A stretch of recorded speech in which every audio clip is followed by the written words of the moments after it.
تعریف و توصیف اللہ جل مجدہ الکریم کی ذات بابرکات کے لیے جو خالق کائنات بھی ہے اور مالک شش جہات بھی۔ اللہ جل وعلا کی حمد و ثنا کے بعد رسول رحمت، شفیع معظم، نبی محتشم حضور ختم المرتبت صلی اللہ علیہ وآلہ وسلم کے حضور ناز میں اپنی عقیدتوں، ارادتوں اور محبتوں کا خراج پیش کرنے کے بعد واجب الاحترام ذوی الاحتشام عالی مرتبت محتشم علماء کرام، حضرات سامعین، السلام علیکم ورحمۃ اللہ وبرکاتہ۔ آج کی منعقدہ یہ محفل پاک بارگاہ رسالت مآب صلی اللہ علیہ وآلہ وسلم میں اپنی عقیدتوں، ارادتوں اور محبتوں کا خراج پیش کرنے کے لیے منعقد ہوئی ہے۔ تھوڑے وقت کے لیے چند باتیں آپ کے سامنے رکھنے کے بعد اجازت چاہ لوں گا۔ اللہ تعالیٰ میری زبان پر کلمۃ الحق جاری فرمائے۔ آمین۔ موسم کوئی ہو، رت کوئی ہو، حضور کا ذکر ہمیشہ اہل ایمان کا وظیفہ رہتا ہے، سبحان اللہ، اور انہیں حضور کے ذکر سے قلبی تسکین میسر آتی ہے۔ سچی بات یہ ہے کہ حضور کا ذکر سن کر جس شخص کے کلیجے میں ٹھنڈ نہیں پڑتی، اس کے سینے میں دھڑکنے والا دل کسی مومن کا دل ہی نہیں ہے۔ یہ ہو ہی نہیں سکتا کہ حضور کا ذکر ہو اور قلب کو قرار نہ پہنچے۔ آج لوگ پوچھتے ہیں یہ کہاں لکھا ہے؟ لکھے کی کمی نہیں، اہل تحقیق دلائل کے انبار لگا دیتے ہیں، لیکن میں کہا کرتا ہوں کیا ذکر رسول کے لیے بھی کسی دلیل کی ضرورت ہے؟ کبھی ایسا ہوا ہے کہ پھولوں کا تذکرہ چھڑا ہو اور بلبل کہے کہاں لکھا ہے؟ بات شمع کی ہو رہی ہو اور پروانہ دلیلیں ڈھونڈ رہا ہو، اور یہ بھی ممکن نہیں کہ بات سرکار مدینہ کی ہو رہی ہو اور امتی کو کسی دلیل کی ضرورت ہو۔ محب کے لیے اس سے بڑا سرمایہ اور کوئی نہیں، کوئی اس کے محبوب کا ذکر چھیڑ دے۔ عائد ذکر نعمان لنا فإن ذکرہ هو المسک ما کررتہ یتضوع۔ امام شافعی علیہ رحمہ فرماتے ہیں میرے ممدوح کی باتیں چھیڑو، میرے محبوب کا ذکر کرو، ان کا تذکرہ ایسی کستوری ہے تم جوں سے چھیڑتے جاؤ گے خوشبو پھیلتی چلی جائے گی۔ مطرب سے کہو کہ چھیڑے ذرا اس جان تمنا کا قصہ، مطرب سے کہو کہ چھیڑے ذرا اس جان تمنا کا قصہ، فرقت کے بھیانک لمحوں میں کچھ دل کو سہارا ہو جائے۔ تو یقیناً ان کا ذکر، ان کا تذکرہ اہل ایمان کے لیے روح اور قلب کی تسکین کا سامان ہے۔ ایک شاعر ہوئے ہیں ڈاکٹر اسحاق، ان کا ایک بہت پرانا شعر مجھے یاد آیا۔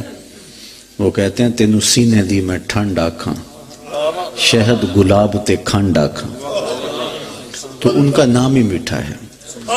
یہ انور مسعود صاحب ہیں تو مزاحیہ شاعر، لیکن نعت لکھنے پہ آئے تو قلم توڑ دیا۔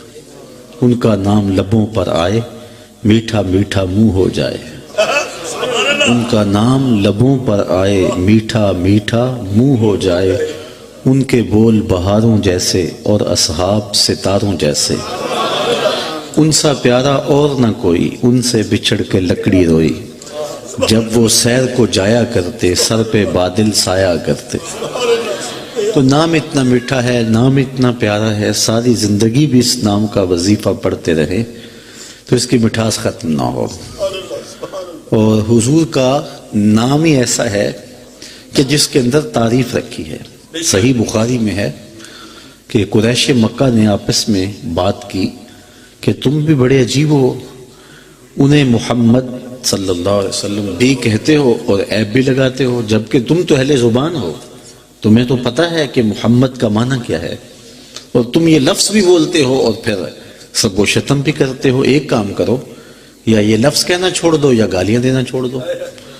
تو انہوں نے کہا کہ ٹھیک ہے، آج کے بعد ہم یہ لفظ نہیں بولیں گے، اپنے طور پہ نام رکھ لیا مزمم، اور یوں خب سے باطن کا اظہار کرنا شروع کر دیا۔ کسی نے سنا تو حضور کے پاس جا کے کہا حضور وہ مزمم کہہ کے گالیاں دے رہے ہیں، تو آقا کریم نے فرمایا تم نے دیکھا نہیں، رب نے قریش کا منہ کیسے پھیر دیا؟ سبحان اللہ. یلعنون مزممن و یشتمون مزممن و انا محمد.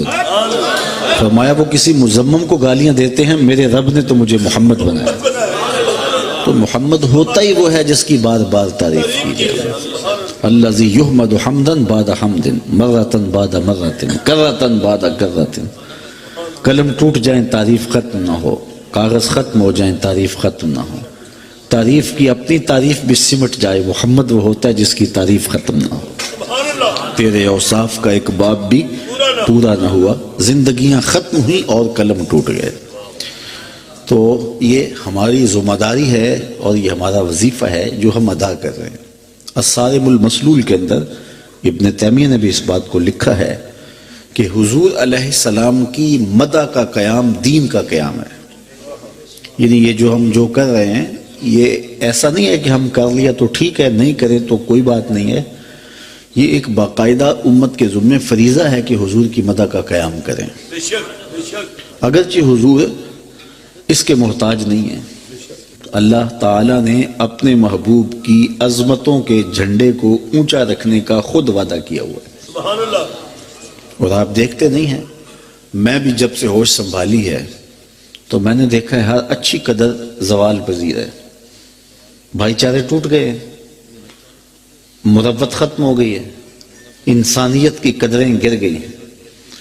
میرا تعلق ایک دیہات سے ہے. آج سے کوئی 30-35 سال پہلے کسی ایک شخص کی بیٹی پورے گاؤں کی بیٹی ہوتی تھی، لیکن آج جس کی بیٹی ہے اسی کی بیٹی ہے. تو کہاں سے لڑک کے ہم کہاں پہنچ گئے. اچھی قدریں پامال ہو گئیں، بھائی چارے ٹوٹ گئے، خون سفید ہو گئے، مروتیں دم توڑ گئی. ہم نے ان 30-35 سالوں میں دیکھا ہے کہ ہر اچھی قدر نیچے گئی ہے، لیکن ساتھ یہ بھی دیکھا ہے ذکر رسول اوپر گیا ہے. کیوں ایسا کیوں ہوا؟ ایسا اس لیے ہوا کہ اچھی قدروں کو بحال رکھنا ہماری ذمہ داری تھی جو ہم نبھا نہ سکے، لہٰذا قدریں زوال پذیر ہو گئی. اور حضور کے ذکر کا جھنڈا اونچا رکھنا رب کا ذمہ کرم تھا. جو ہمارا کام تھا وہ ہم کر نہ سکے، لیکن جو رب کا کام تھا اس کے ذمہ کرم پہ تھا وہ ہوتا رہا. وَلَلْآخِرَةُ خَيْرٌ لَكَ مِنَ الْأُولَى. رت کوئی بھی ہو، زمانہ کوئی بھی ہو، ذکر کا چراغ بجھے گا نہیں. ربیع الاول تو نہیں ہے، ربیع الثانی بھی دامن سمیٹ چکا ہے، اب تو جمادی الاولیٰ ہے. لیکن موسم کوئی بھی ہو، رت کوئی بھی ہو، ذکر کا چراغ کبھی بھی مدھم نہیں ہوگا. یہ نغمہ فصل گل و لالا کا نہیں پابند، بہار ہو کہ خزاں لا الہ الا اللہ. تو ان کا نام تو اونچا ہی رہے گا، ان کا ذکر اونچا ہی رہے گا. تو یہ رب کا وعدہ ہے.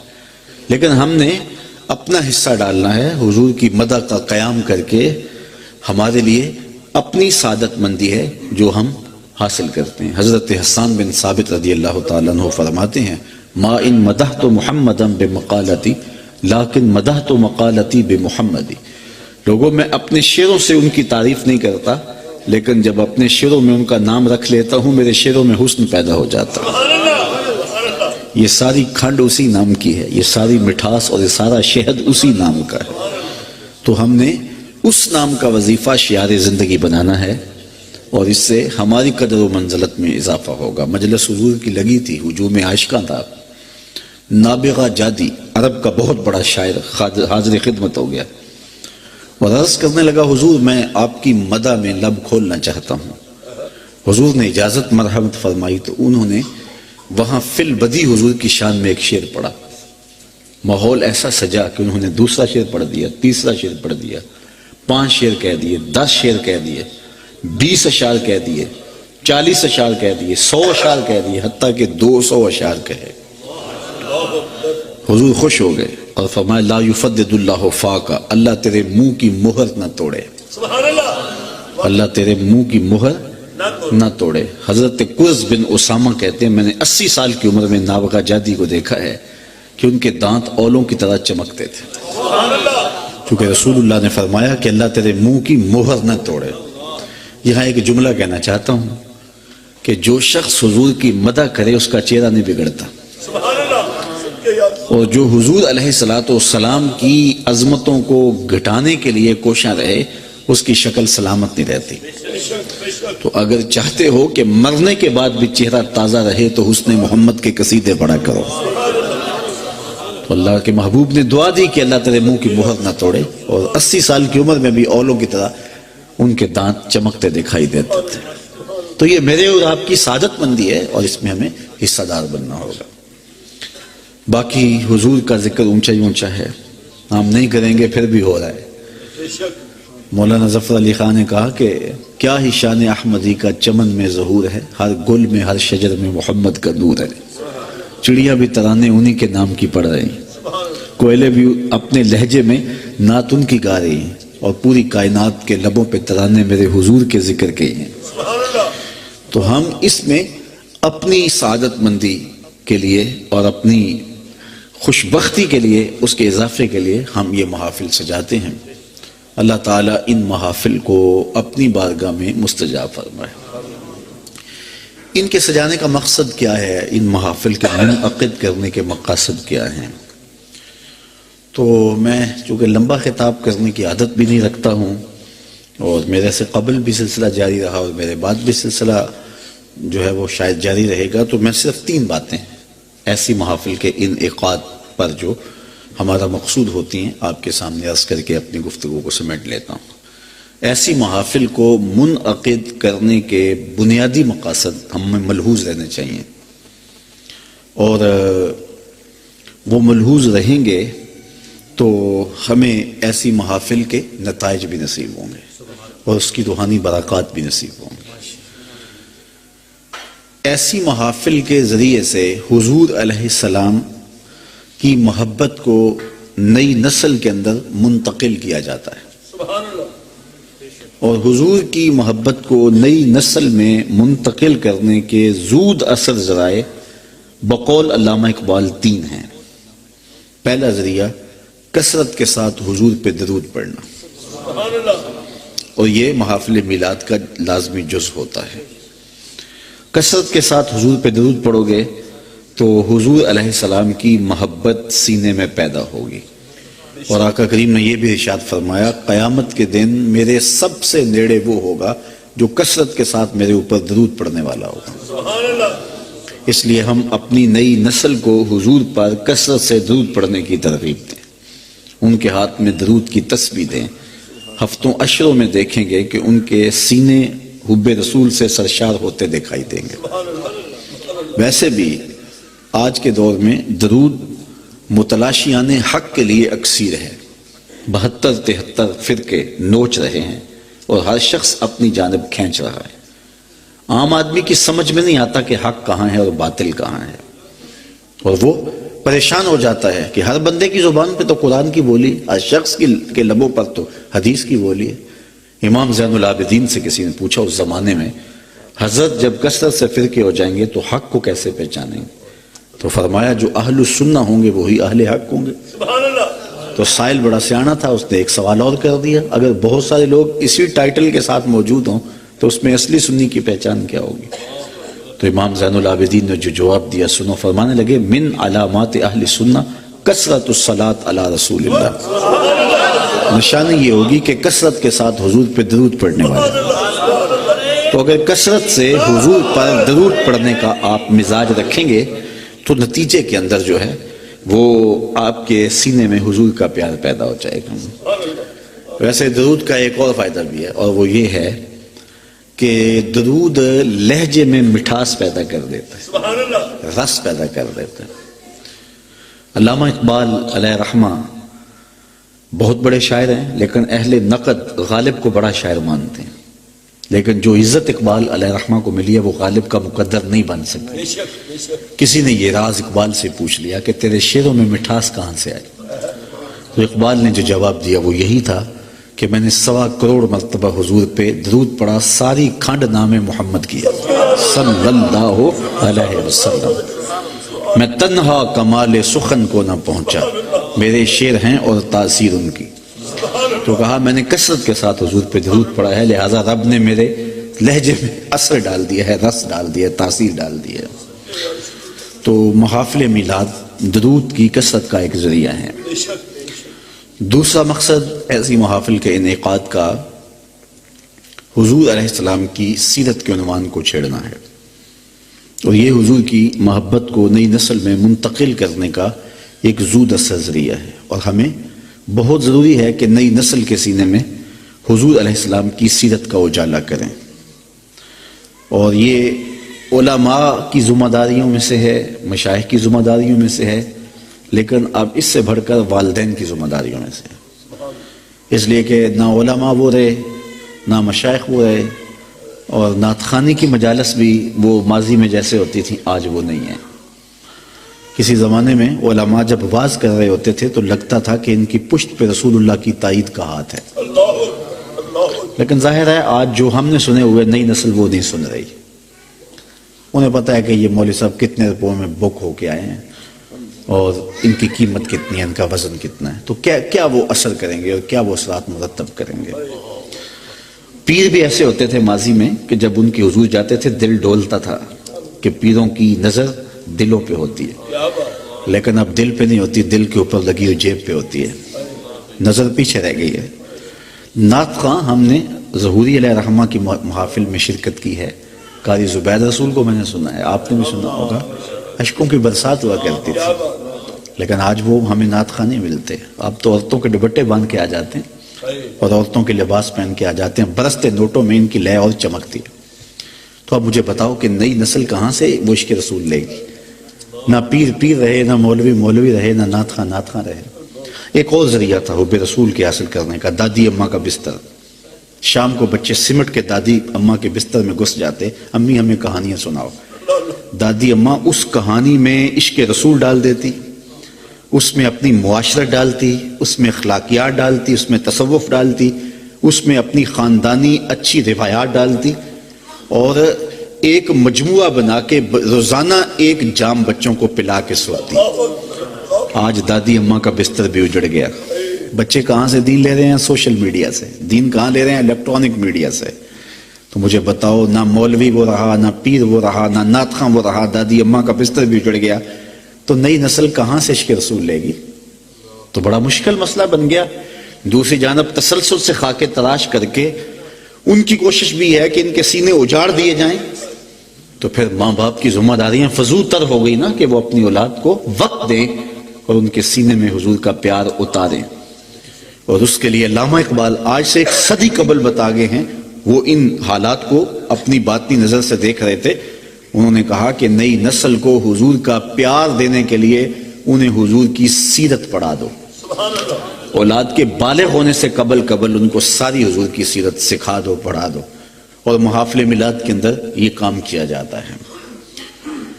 تیسرا مقصد ایسی محافل کا، ایسی مجالس کا، انسان فطرتاً حسن پسند ہے، انسان کی طبع ہے کہ وہ حسن کی طرف میلان رکھتا ہے۔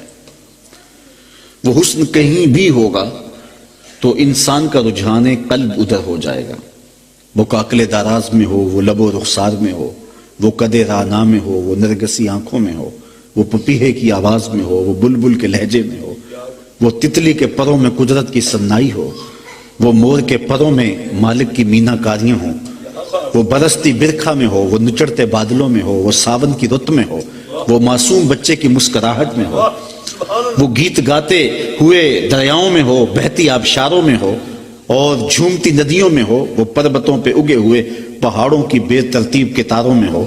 حسن جہاں بھی ہوگا، جس روپ میں بھی ہوگا، دل ادھر کھنچ جائے گا۔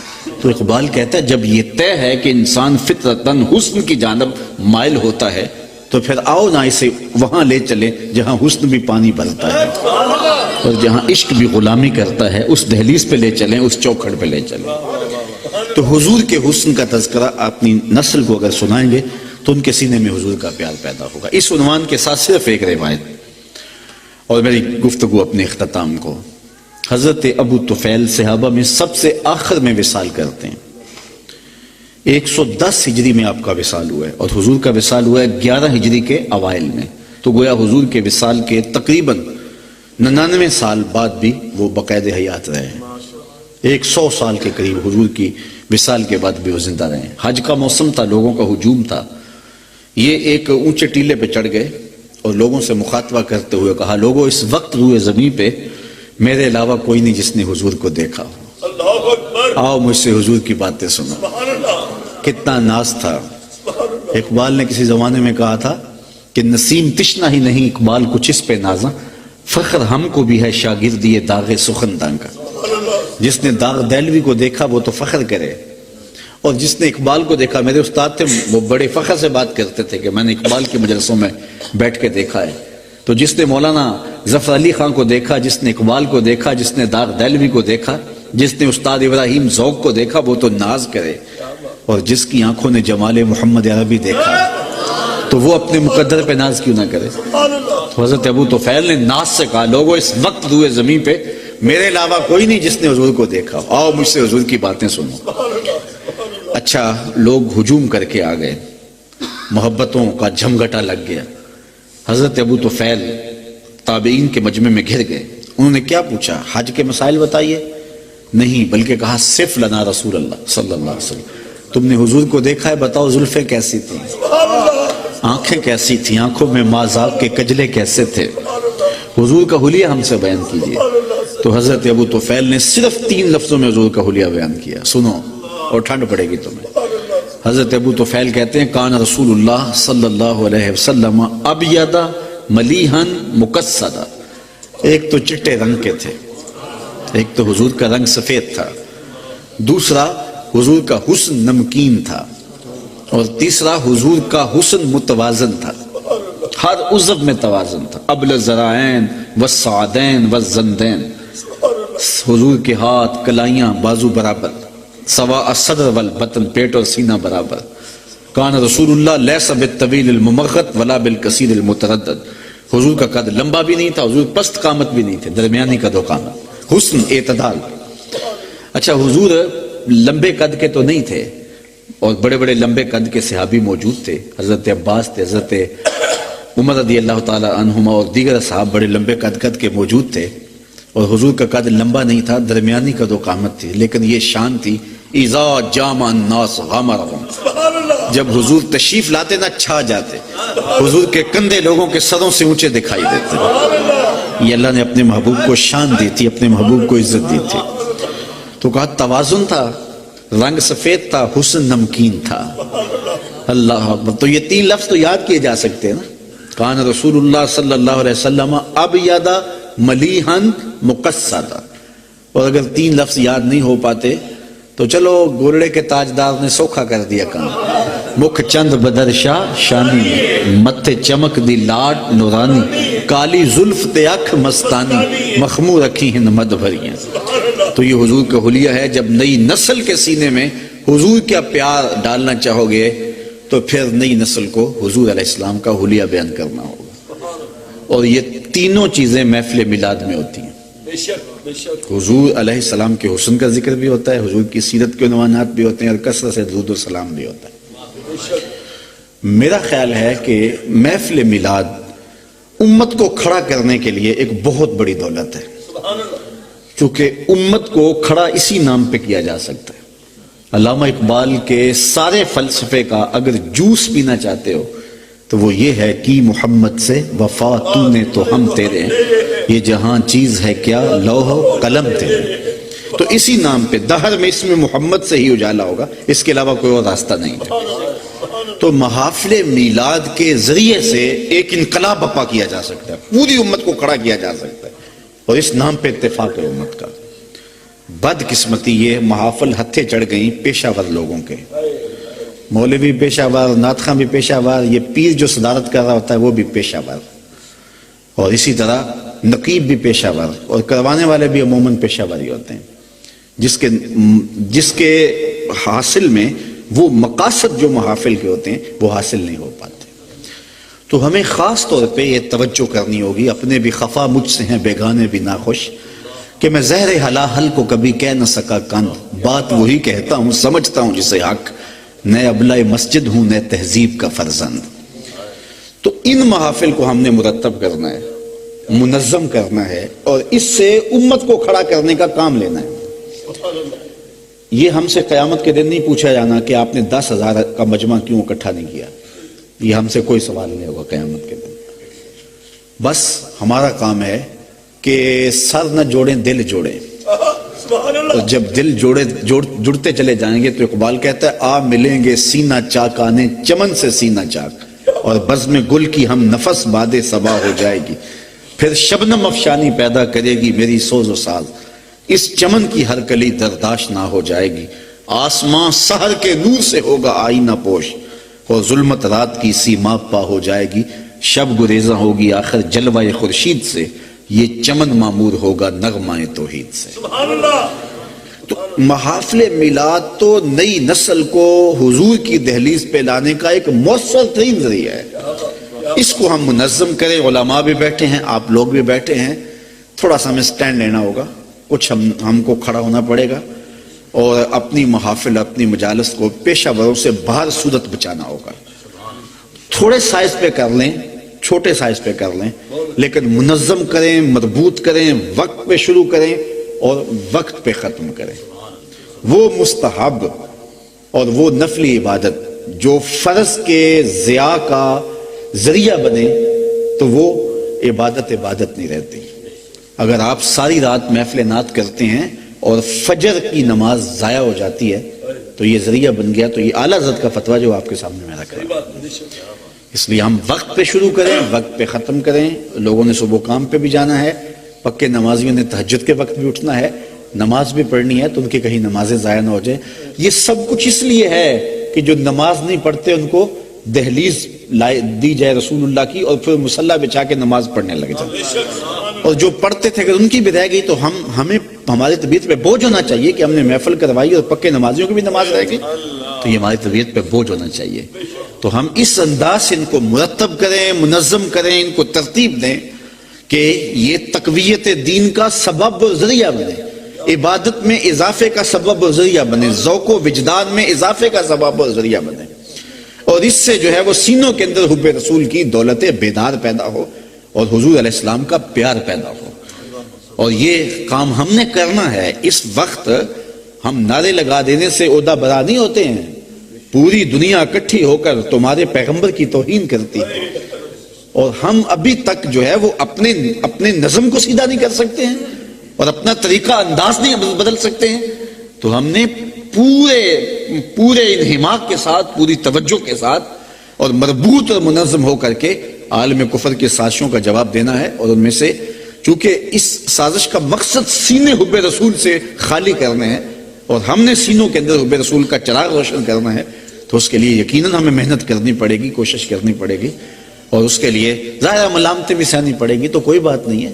تو ہم نے کوشش کر کے اپنی محافل کو، اپنی مجالس کو مرتب کرنا ہے، منظم کرنا ہے۔ یار نہ کوئی سریلا شخص ملے، کوئی ٹوٹے لہجے والا بھی ہو لیکن زبان سے نہیں دل سے پڑھ رہا ہو۔ اسحد بلال عند اللہ اشہد، بلال کا اسحد بھی اللہ کے ہاں اشہد ہے۔ کوئی پڑھے تو صحیح ہے نا، تو وہ دیکھتے ہیں کہ کون دل سے بول رہا ہے۔ وہ شکستہ لہجہ بھی اللہ قبول فرما لیتا ہے۔ کوئی بڑا اچھا خطیب نہ ہو، کوئی ٹوٹے لفظ ہی بولتا ہو، لیکن جب بول رہا ہو تو لگ رہا ہو کہ یہ جو بول رہا ہے یہ خون جگر میں ڈوب کے لفظ آ رہے ہیں، تو پھر کوئی وجہ نہیں ہے کہ وہ لفظ روح تک نہ اترے اور باطن میں اثر پذیری نہ کرے۔ وہ لازمی من میں اترتے ہیں اور اس میں روشنی ڈالتے ہیں، اور زندگی کے اندر ایک بھانکپن پیدا ہوتا ہے اور بندہ سوچنے پہ مجبور ہو جاتا ہے۔ تو ہم نے یہ کام بہت صورت کرنا ہے اور ضرور کرنا ہے۔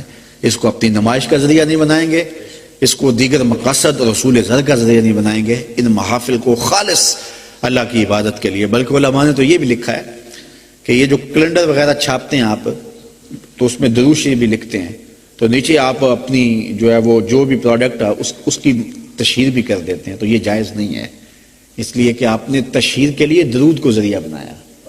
تو درود جب پڑھے تو درود ہی پڑھے، اس میں جو ہے وہ یہ نہیں ہونا چاہیے۔